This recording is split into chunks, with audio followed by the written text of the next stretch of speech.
Selamat pagi saudara-saudara yang terkasih di dalam Tuhan Yesus Kristus. Renungan harian kita pada hari ini diambil dari Matius pasal yang ke-14 ayat 22 sampai yang ke-33. Judulnya renungan kita pada hari ini yaitu Berani Melangkah. Ketika saya belajar berenang, seorang teman memberi nasihat begini. Untuk bisa tetap terapung di air, engkau harus menggerakkan kaki seperti orang mengayuh sepeda, dan engkau harus melakukannya di kolam yang dalam. Takut? Ya, semua orang tentu mengalami perasaan ini. Dan tentu saja cukup beresiko karena kita dapat saja tenggelam. Tetapi di sini saya belajar satu hal. Tanpa keberanian untuk mencoba, maka sampai kapanpun saya tak akan pernah bisa berenang. Begitu pula dalam hal mempercayai Tuhan. Tanpa keberanian untuk melangkah dengan taat dan meninggalkan kenyamanan, mustahil bagi kita untuk membuktikan apa yang dikatakannya. Semua butuh tindakan dan ketaatan sehingga iman kita berbuah. Petrus adalah seorang yang ingin selalu memiliki pengalaman baru. Pengalaman berjalan di atas air adalah buktinya. Dia berani menghampiri Yesus dalam ketaatan sekalipun ada resiko tenggelam. Dan sekalipun di tengah jalan, dia jatuh dan hampir tenggelam, tetapi tangan Tuhan menyelamatkannya. Jika Petrus tidak berani melangkah, ia tak akan pernah mengalami pengalaman berjalan di atas air. Untuk keberanian untuk melangkah jika kita ingin melihat sebuah perubahan. Mengapa kita jauh dari pengalaman bersama Tuhan? Karena kita tidak melakukan apa yang difirmankannya. Mengapa kita tidak melakukan yang difirmankannya? Karena kita tidak percaya. Kita takut dengan segala risiko buruk jika kita menaati perintah itu. Dan kita pun gagal menikmati janji Tuhan karena kita tidak melangkah. Bagaimana mungkin mengalami apa yang dijanjikan Tuhan, sedangkan kita tidak mengikuti apa yang diperintahkannya? Ya, hari ini kita akan membaca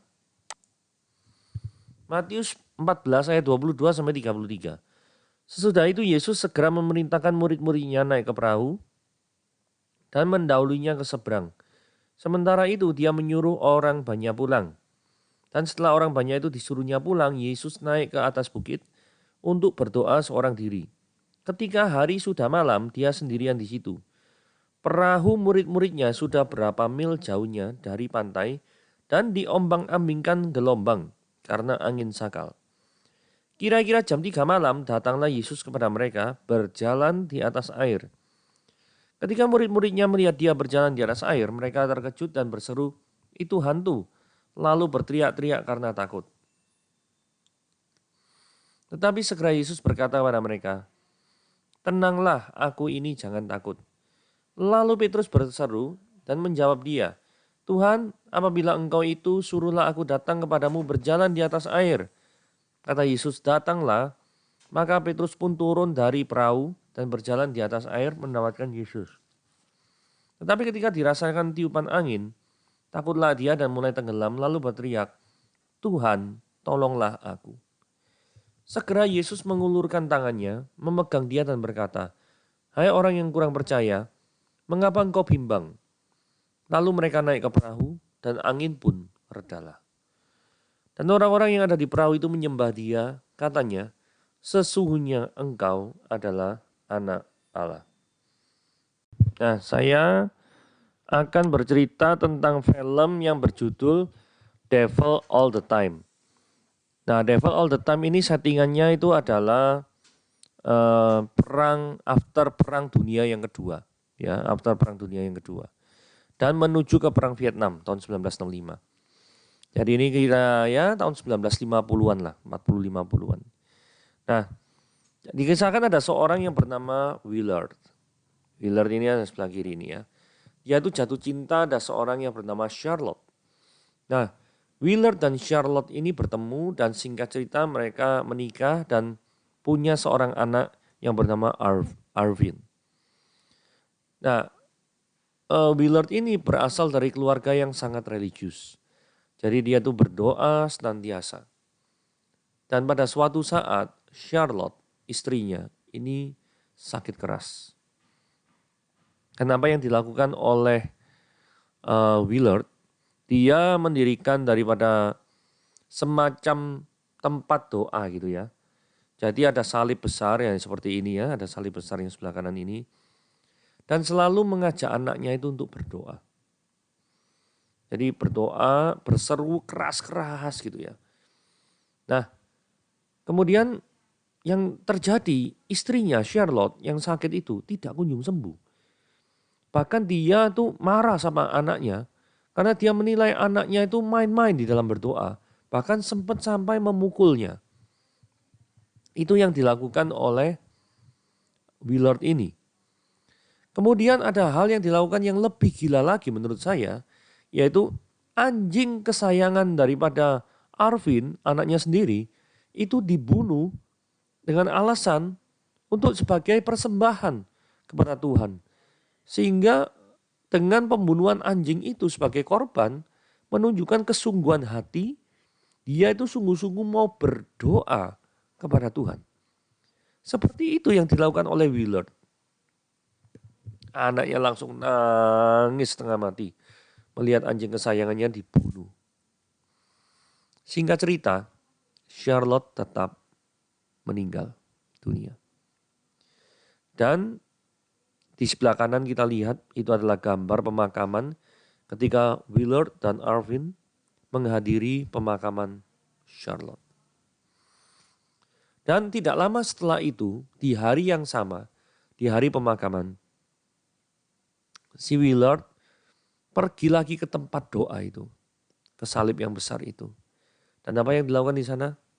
Dia bunuh diri di sana. Meninggalkan Arvin, anak semata wayangnya. Nah, sebenarnya Willard itu dijodohkan dengan wanita ini yang bernama Helen, gitu ya. Tapi apa yang terjadi? Helen itu tertarik pada seorang pendeta karismatik ini yang bernama Roy. Roy ini adalah seorang pendeta yang percaya dengan semacam kayak gerakan word of faith gitu ya. Perkatakan iman dan lain sebagainya. Kalau Anda lihat di sini tuh wajahnya itu dikelilingi oleh laba-laba. Dia berpikir ketika orang tuh beriman terus, maka dia akan mengatasi segala ketakutannya itu dengan cara menghadapi laba-laba. Maksudnya begini ya, pada waktu masa kecil, yang namanya pendeta Roy ini takut sama laba-laba. Sangat takut sekali. Bagi dia, Roh Kudus akan turun dan akan menyertai dia. Ketika dia itu berani menghadapi daripada ketakutannya pada waktu masa kecil. Dan yang terjadi adalah dia membawa sekeranjang laba-laba, kemudian dia tuangkan ke atas kepalanya sendiri. Dan dia ingin mendemonstrasikan bahwa laba-laba itu tidak akan menyengat dia. Ya hasilnya tahu sama tahu lah. Hasilnya gimana? Ya kepalanya jadi seperti pumpkin ya. Jadi dia tetap disengat oleh laba-laba dan hal itu sangat-sangat memalukan. Tetapi wanita yang namanya Helen ini sudah sangat tertarik sekali sama pendeta ini. Sangat-sangat tertarik sekali dengan gayanya yang karismatik gitu ya. Sangat tertarik sekali.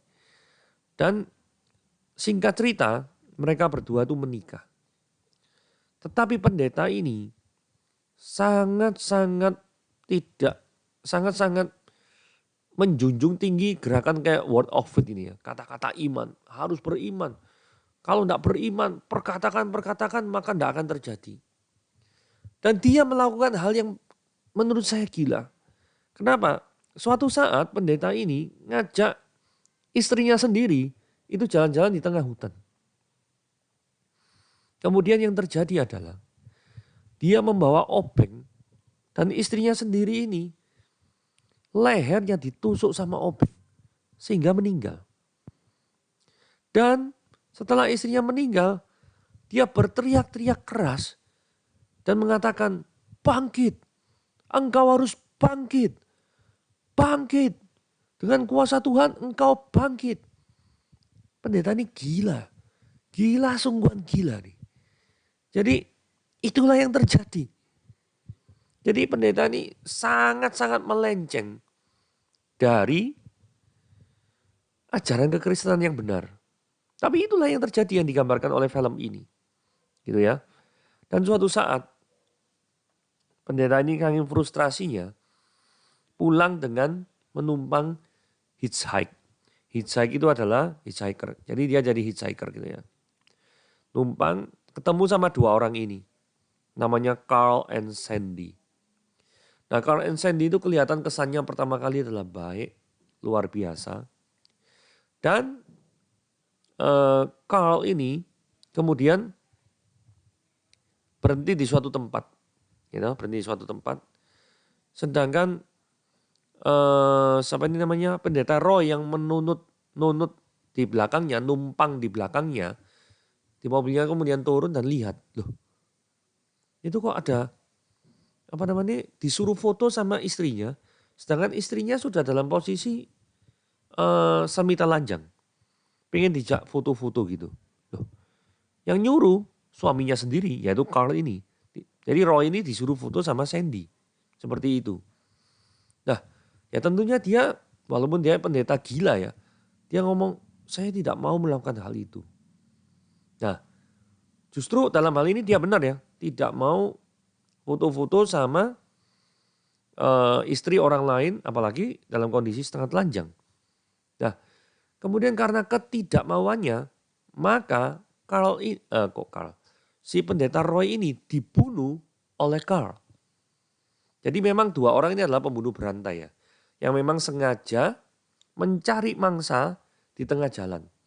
Sehingga ketika orang itu tidak tertarik sama yang perempuan ini, maka yang kejadian adalah orang itu dengan mudah dibunuh oleh Carl. Jadi ini memang sengaja orang pembunuhan berantai, orang nganggur ini ya. Pembunuhan berantai. Nah, kisahnya tidak sampai berhenti di sana. Ya, orang dua ini sudah punya anak yang namanya Lenora. Ini ya, Lenora. Dan pendetanya, ayahnya kemudian diganti oleh seorang yang bernama Teagarden. Pendeta Teagarden ini juga menyalahgunakan daripada kekuasaan. Yaitu dia meniduri daripada Lenora ini sampai hamil. Kemudian Lenora meminta pertanggungjawaban kepada pendeta pengganti ini yang menggantikan ayahnya ini. Pendeta ini ngomong, itu kan bukan kemauanku, ininya enggak mengakui. Akibatnya Lenora ini stres, dan ketika stres maka dia gantung diri. Lenora ini diasuh oleh kakeknya, paman dan neneknya daripada ini ya, Arvin ini ya. Mereka tinggal satu rumah.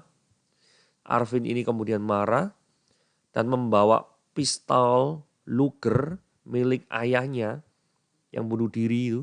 Jadi ini Arvin sudah besar ya. Asalnya kan yang orang kecil ini ya, anak kecil ini ya. Dia kemudian sudah besar, ceritanya 8 atau 10 tahun kemudian sudah jadi seperti ini. Orang ini adalah namanya Tom Holland. Tom Holland itu yang main Spider-Man ya.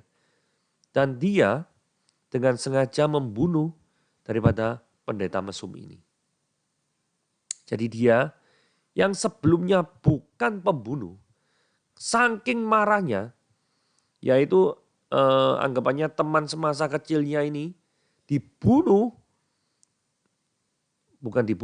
bunuh diri lebih tepatnya. Tapi mengapa dia bunuh diri? Karena takut menanggung malu. Karena kecewa dan frustrasi akibat perbuatan daripada pendeta Teagarden ini. Sehingga dibunuh mati. Dia jadilah pelarian. Nah ketika dia pelarian, dia nyekat lagi. Pengen butuh mobil tumpangan.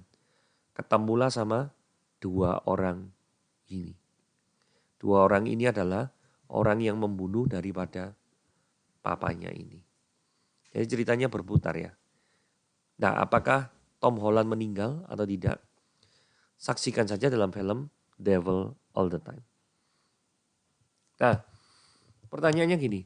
Kenapa saya panjang lebar cerita film ini? Karena banyak nilai-nilai kekristenan yang disalah mengertikan di film ini. Ya contohnya adalah mempersembahkan anjing. Anak tidak doa sungguh-sungguh dikeplaki, dipukulin gitu ya. Kemudian untuk membuktikan kuasa Tuhan yang luar biasa, menuangkan laba-laba. Dengan berharap mujizat akan terjadi. Demikian juga tidak puas, sudah gagal loh itu. Pengen mencobai Tuhan yang lebih besar lagi, yaitu istrinya dibunuh sendiri. Sebelum akhirnya pendeta Ray dibunuh oleh orang sepasang suami istri yang pembunuh berantai itu. Saudara, seringkali kita ada respon-respon yang keliru ya. Memaknai mujizat itu keliru, tidak tahu mujizat tujuannya untuk apa. Seperti ini. Ketika murid-murid Tuhan melihat bahwa ada sosok yang berjalan di atas air, mereka langsung mikir, itu hantu. Lalu berteriak-teriak. Lah kehadiran Tuhan dikira kehadiran setan. Pernah kali ini terjadi dalam hidup saudara. Misal ya paling gampang, ada seorang yang hidupnya susah, hidupnya menderita. Maka yang terjadi adalah orang langsung ngejudge. Wah penderitaan lu kurang doa lu kurang iman lu. Kayak persis kayak Willard tadi terhadap anaknya. Kenapa kok istrinya Charlotte itu tidak sembuh? Karena kamu kurang iman, kepalanya dipukul lagi. Karena kamu kurang berdoa, kepala dipukul lagi. Bukankah ada banyak orang yang seperti itu? Memaknai ajaran kekristenan secara keliru. Jadi kalau memaknai secara keliru, maka hasilnya juga akan keliru.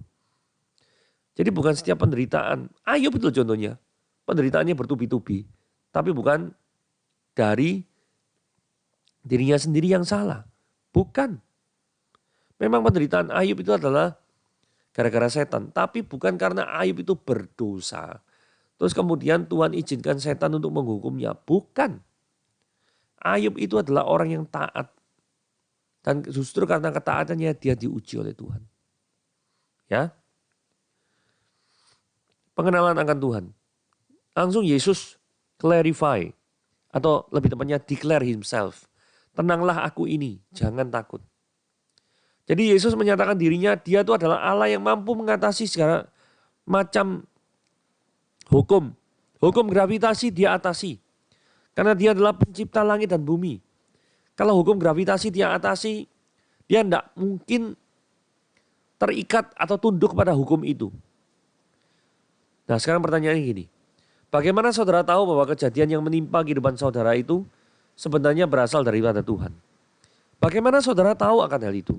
Jikalau Anda tidak rajin-rajin membaca Alkitab. Jikalau Anda tidak rajin-rajin berdoa. Jikalau Anda tidak rajin-rajin bersekutu bersama dengan Tuhan. Bagaimana saudara tahu?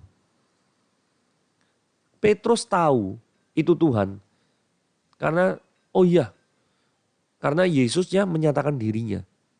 Tetapi zaman sekarang Tuhan menyatakan diri melalui firman Tuhan.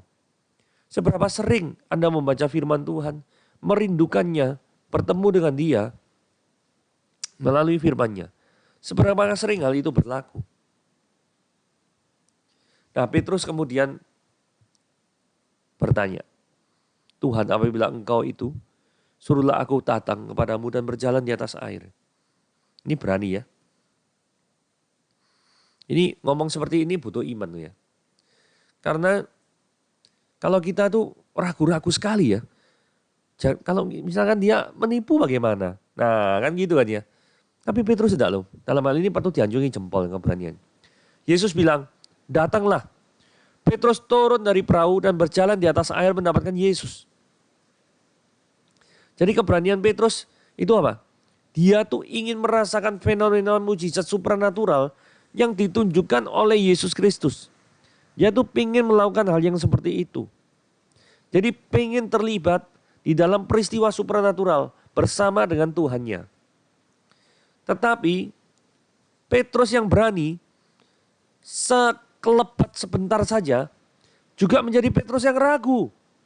Kenapa? Karena ketika dirasakan tiupan angin, dia takut lalu tenggelam. Langsung bicara, Tuhan tolonglah aku. Jadi dari sini kenapa penyebab tenggelamnya Petrus? Karena dia merasa ketakutan. Ketika ketakutan menguasai Petrus, mujizat berjalan di atas air langsung bubar. Langsung tenggelam. Jadi ketika kepercayaan Petrus itu goyah. Ketika goyah, itu langsung mujizat itu tidak dia dialami. Dia hanya ingin merasakan mujizat. Tetapi belum siap untuk hidup dalam mujizat yang menghadapi gelombang. Jadi jangan berpikir ketika Tuhan turut campur tangan, mengadakan mujizat dalam kehidupanmu secara luar biasa, maka setelah itu hidupmu lancar luar biasa. Enggak. Buktinya ketika Petrus berjalan di atas air pun terpaan angin tetap ada. Bukan berarti ketika Petrus berjalan di atas air, maka semua angin itu akan minggir dari Petrus. Enggak seperti itu. Ketika Petrus berjalan di atas air, angin pun itu tetap ada. Dan tetap menghajar daripada Petrus. Dan itu mampu membuat Petrus takut. Dan nyatanya Petrus pun juga tetap takut. Itulah sebabnya dia tenggelam. Jadi Petrus yang berani, saat yang bersamaan juga Petrus yang ragu. Itu yang terjadi. Nah kemudian untung Yesus ini bukan orang yang seperti kita-kita ya. Kalau kita-kita mungkin dari Yesus, loh gak percaya, ragu sama aku, syukur tenggelam. Gitu. Gak seperti itu. Gak seperti itu. Yesus langsung mengeluarkan tangannya dan memegang dia. Langsung action. Hai orang yang kurang percaya, mengapa engkau bimbang? Lalu mereka naik ke perahu dan angin pun redalah. Jadi penyertaan Yesus itu selalu ada. Untuk Petrus yang berani, sekaligus Petrus yang ragu itu. Selalu ada.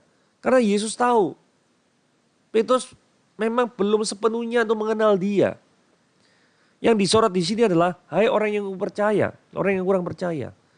Karena kalau Petrus itu sungguh-sungguh mengenal Yesus sebagai Tuhan, dan dia adalah penguasa alam semesta, maka yang terjadi adalah Petrus tidak mungkin gentar akan pencobaan angin itu. Karena Yesus adalah Tuhan atas angin itu. Karena Yesus adalah Tuhan atas segala alam semesta ini. Itulah sebabnya seharusnya Petrus tidak takut. Tetapi nyatanya Petrus takut. Nah sekarang pertanyaannya gini. Apakah mujizat ini untuk Petrus sih? Ternyata enggak ya. Ayat 33 dikatakan ini. Semua orang yang di perahu itu menyembah dia, menyembah Yesus. Dan katanya, sesungguhnya engkau adalah anak Allah.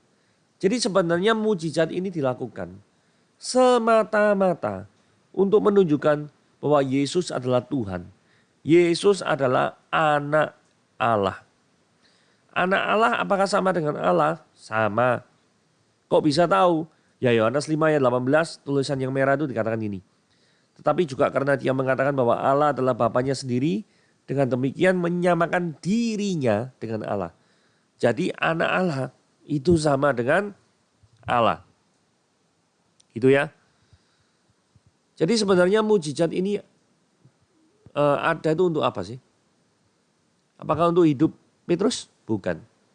Mujizat ini ada semata-mata untuk diri Yesus sendiri. Yaitu to declare himself as a God. Untuk menyatakan dirinya adalah Tuhan. Masalah Petrus itu bisa berjalan di atas air. Itu karena Petrus pengen merasakan. Tetapi Petrus tidak siap untuk itu. Keberaniannya patut dianjungi jempol. Tetapi kesiapan itu juga penting. Jadi berjalan bersama dengan Tuhan. Tidak hanya merasakan mujizat Tuhan yang luar biasa. Tidak hanya itu. Tetapi ketika engkau menjalani mujizat, ada gelombang-gelombang angin yang mungkin akan mengembaskan hidupmu. Yang mungkin akan mengancam hidupmu. Tapi di saat itu terjadi, percayalah, Tuhan Yesus ada di depanmu. Dan dia siap dengan tangan yang tetap memegang engkau. Penyertaannya selalu ada. Namanya dia adalah Allah yang Immanuel. Allah yang selalu menyertai kita semua. Bukankah Yesus berjanji dia akan menyertai kita sampai akhir zaman? Tuhan Yesus memberkati.